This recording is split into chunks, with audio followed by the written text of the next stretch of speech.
আসসালামু আলাইকুম, সবাই কেমন আছেন? আপনাদের সাথে আছি আমি, মা, মেয়ে, করোয়া বলুক। দূরে এবং কাছে আমার প্রাণ প্রিয় ভাই ও বোনেরা, আপুরা, বন্ধুরা, যে যেখানে আছেন আশা করি সবাই ভালো আছেন, সুস্থ আছেন এবং নিরাপদে আছেন। আপনাদের ছোট বড় সবার দোয়া এবং ভালোবাসা আলহামদুলিল্লাহ আমি আমার ফ্যামিলির সবাইকে নিয়ে ভালো আছি। তাই আজকে একটা ভিডিও নিয়ে এসেছি। ভিডিওটা হলো আমি কিছু একটা জাম্বুরা ভর্তা বানাইছিলাম। আসলে জাম্বুরা ভর্তাটা কী দিয়ে বানাইছিলাম, আমার সাথে থাকেন, সাথে থাকলে আমার বন্ধুরা দেখতে পারবেন যে স্বাভাবিক জাম্বুরা ভর্তা তো মরিচ কী লাগে, হলুদ লাগে না, মরিচ লবণ লাগে, সাথে আরও কী লাগে বলেন তো? হ্যাঁ, অবশ্যই যদি আমার সাথে থাকেন তাহলে দেখতে পারবেন যে সাথে আরও কী লাগে। তাই আসলে দেখতে এই জাম্বুরাটা কিন্তু একদম সাদা। আসলে এগুলা খেতে অনেকটা টেস্ট, অনেক মজা। যেমন আমার ছোটোবেলায় আমার দাদার ভাই, মানে ছোট ভাই, তার বাড়িতে এরকম একটা জাম্বুরা গাছ ছিল। তাই আসলে ওইটা জাম্বুরাগুলো আমার দাদা বাড়িতে নিতে পারতো না আমাদের জন্য। যেমন আমার দাদার বাড়ি আর আমাদের বাড়ির মাঝখানে ওই গাছটা ছিল। তাই ওইটার জাম্বুরাগুলো আর বাড়িতে নিতে পারতো না, আমরা সব সময় খেয়ে ফেলতাম সবাই মিলে। তাই এই যে দেখেন খোসাগুলো ছাড়াই নিলাম।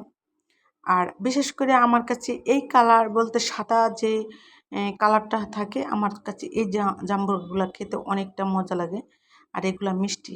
আর আমার কাছে যে একটা লাল লাল আসছে না, লাল হয়, কিন্তু আমার কাছে ওই জাম্বুরাগুলো ভালো লাগে না। তারপর আমি খাই মাঝে মাঝে, যেমন কিনে খাইলে আর কি যা হয়।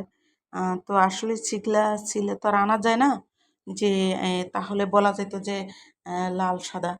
আর এমন একটা জিনিস কি জানেন, ওরা কি মনে হইতেছে জাম্বুরাগুলা কেটে কিছু রং মেখে তারপর ওরা লাল করে রেখে দেয়, যে বলে যে হ্যাঁ এরকম লাল হবে, দেখেন সবগুলো এরকম লাল হবে।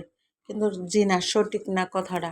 বাসায় আনলে কিন্তু লাল দেখা যায় না। এই যে বললাম যে কি দিয়া আমি জাম্বুরা ভর্তা বানাবো, জাম্বুরা ভর্তা বানাইলাম। আমি মাখা বলছি, ভর্তা বলছি, দুটোটাই বলছি, যার বাসায় যেটা বলেন। যেমন সাথে সরিষা দিছি, সরিষা, লবণ, যে টক না খান, যদি চিনি খান একটু চিনি দিবেন, তারপরে সরিষা তেল দিবেন। সরিষা বলতে কাসন্তি, ঠিক আছে? আমি সুন্দর করে বলে দিলাম, কারণ হচ্ছে সরিষা দিয়ে কাসন্তিটা হয়।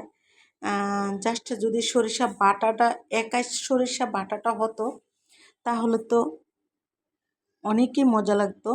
তারপর যেমন কাসন্তি দেয়া আমি আজকে জাম্বুরা ভর্তাটা বানাইলাম। যেমন সরিষা কেন বললাম জানেন, যেহেতু সরিষা দিয়েই তো কাসন্তিটা হয়, তার জন্য আমি সরিষা বলে দিচ্ছি আগে। তাই আর এই যে দেখেন, একটা কথা না বললেই নয়, কিন্তু তাহলে কি এতক্ষণ আমার হাতটা কি আদৌ ছিল ধুই নেই?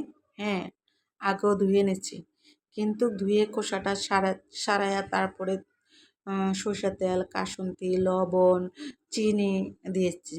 তারপরে কি করলাম, আমার নিয়মের হাত ধোয়া, ওইটা তো আর বারণ করলাম না। তাই আমার নিয়মের হাতটা ধুয়ে এখন আমি ভর্তাটা মেখে ফেললাম। সেই মজা। আসলে ভর্তাটা খেয়ে তারপরে আমি ভয়েসটা দিচ্ছি, কি বলবো, যে এতটা টেস্ট।